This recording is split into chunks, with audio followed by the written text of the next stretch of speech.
Hello everyone and welcome to this video, which is in our Reengineering the Chess Classic series. I'm Grandmaster Matthew Sadler, and fortified by a glass of English dessert wine, we are taking a look at the game between Szymon Winawer and Dawid Janowski, Vienna 1896. Vienna 1896 was a short tournament won by Dawid Janowski. And well, I was recently reading a biography of Szymon Winawer published by Elkan Ruby, and the description to the game wasn't actually in there, but the description was: the wealth of combinations that filled this game to the brim made it hard to understand which of the players had the advantage. Ultimately the scales tilted in Janowski's favour, and he won an endgame after an 8-hour battle. That was the Neue Freie Presse in 8th of November 1896, and indeed it was a pretty thrilling game. I think you know, when you see it, you sort of see Dawid Janowski's strengths and weaknesses. The conversion technique is pretty all in, all action, and yeah, you can sort of understand that he wouldn't always have success this way against the very top players like Emanuel Lasker, but it was still a hell of a ride. So let's have a look at it. So in this position, Szymon Winawer is white, Dawid Janowski is black, and well, it's clear that black's got a pretty nice advantage here. Pair of bishops, white king sort of in the firing line. Open H file is black's, and yeah, moves like F5 are coming in to break things open. There's not really any area of the board where black doesn't stand better, really. So in this position, yeah, Winawer took a rather brave decision here and played the move F4, really spicing things up. He was a pretty aggressive player too, and obviously Dawid Janowski was super aggressive. And yeah, Janowski really took a nice decision here. He played bishop H4, stepping out of the attack, and then F5, just breaking things open. Yeah, it's a bit of a problem for white here. Winawer played f takes e5. Obviously, you don't want to play a move like g takes f5, open the g file as well. That's only going to be to black's advantage.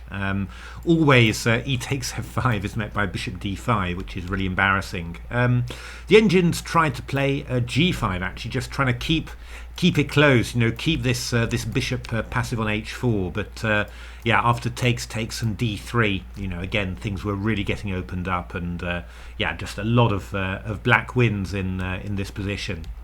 So after f takes e5, now an interesting little moment here. Janowski took on g4, which is incredibly natural, and I think would be played by almost all human players. The engines unanimously wanted the move bishop g5, which is really nice. The point is that black doesn't have to hurry to take on g4. You know, white can't play e takes f5, of course.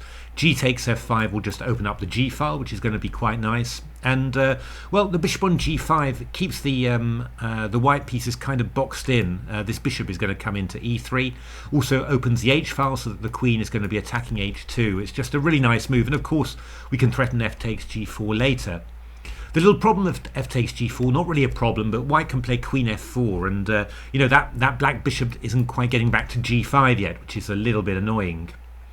And here you sort of yeah, you sort of see in the next number of moves that you know, Dawid Janowski didn't have sort of ice cold blood running through his veins, really. It was all, you know, very yeah, just very wild and very emotional, really. The engines just want black to play c5, and after rook g1 they just want king b7. You know, this was this is Stockfish against Dragon. Just you know, a couple of consolidating moves just to make sure that absolutely everything's safe. No checks on the back rank.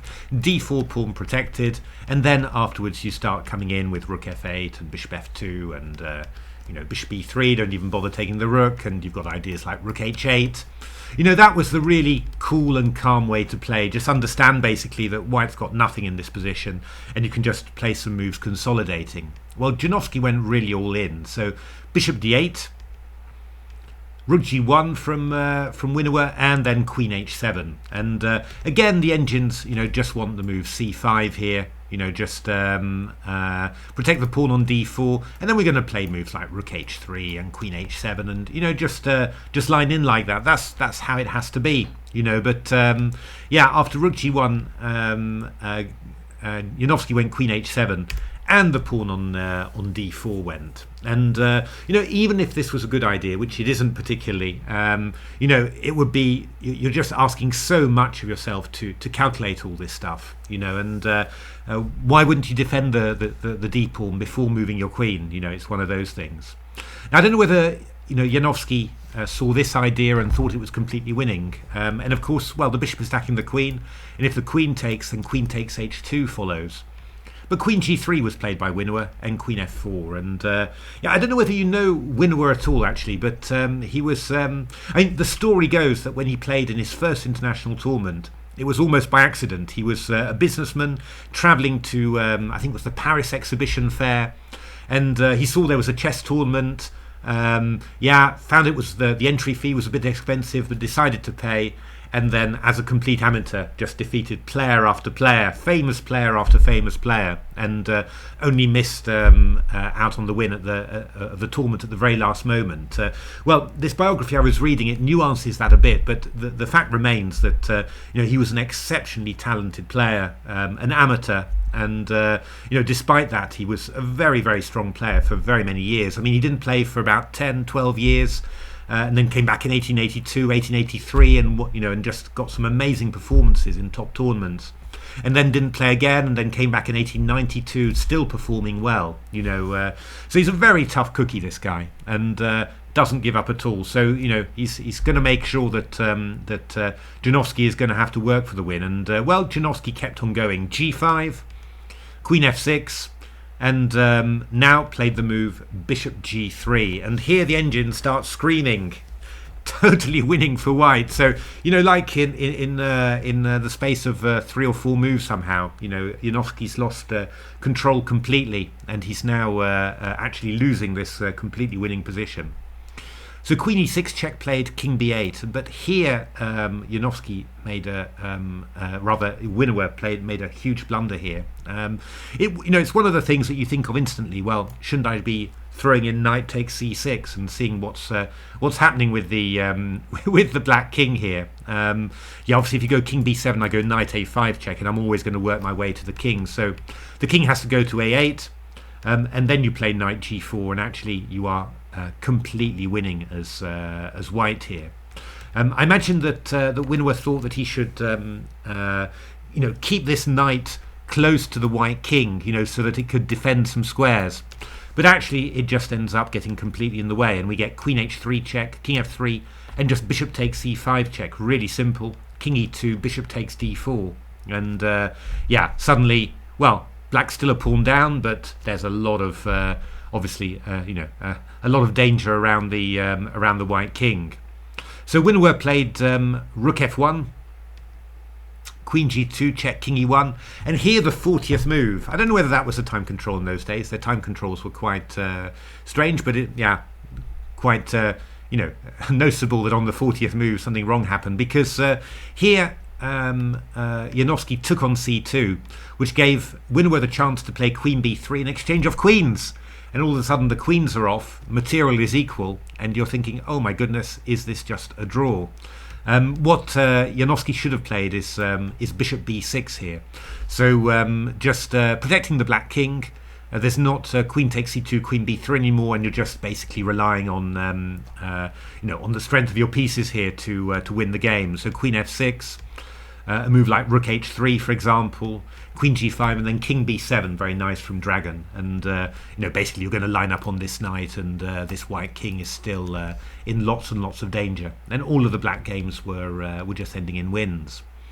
But after this move, you'd sort of expect it to be a draw. But after rook f8, I mean, there is one slightly tricky thing here, that this knight is a little bit awkward, not finding some great squares, and this pawn is quite fast. So white's still got to be careful here. But actually, quite surprisingly, because Winawer was known as a very good endgame player, actually, but he went completely off the rocks here. I'm not quite sure what he what he thought was happening here, whether he was expecting to get some weird counterplay somehow against the black king. But I mean, knight f2 is really the move that you want to play.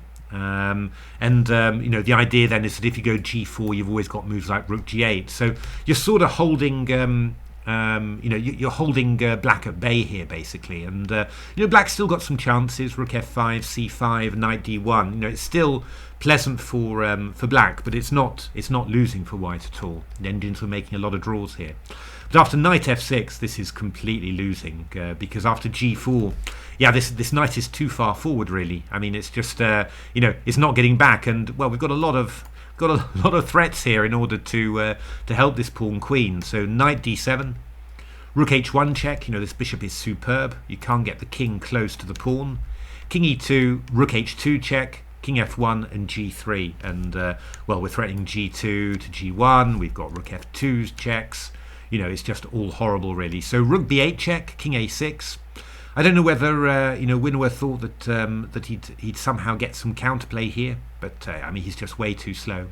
And after rook g8, rook f2 check, g2, e5, rook f1 and g1. Winawer had to resign there. So there we are, just a little snippet of play from you know, the late 19th century, and you can, yeah, you know, you can see, you know, the good points and the bad points really, you know. So a lot of incredible imagination and creativity, but yeah, really lacking that cool killer instinct that you see so much in modern games. And well, Winawer definitely could have turned the tables completely and even escaped in the ending phase, but somehow went wrong there as well. So there we are. Hope you enjoyed that little snippet. If you enjoyed it, why not give a like, subscribe to the channel, take a look at my new book, Reengineering the Chess Classics. Well worth it. I can guarantee you won't regret it. And otherwise, you know, thanks for being part of the channel, and hope to see you at the next video. Thanks very much.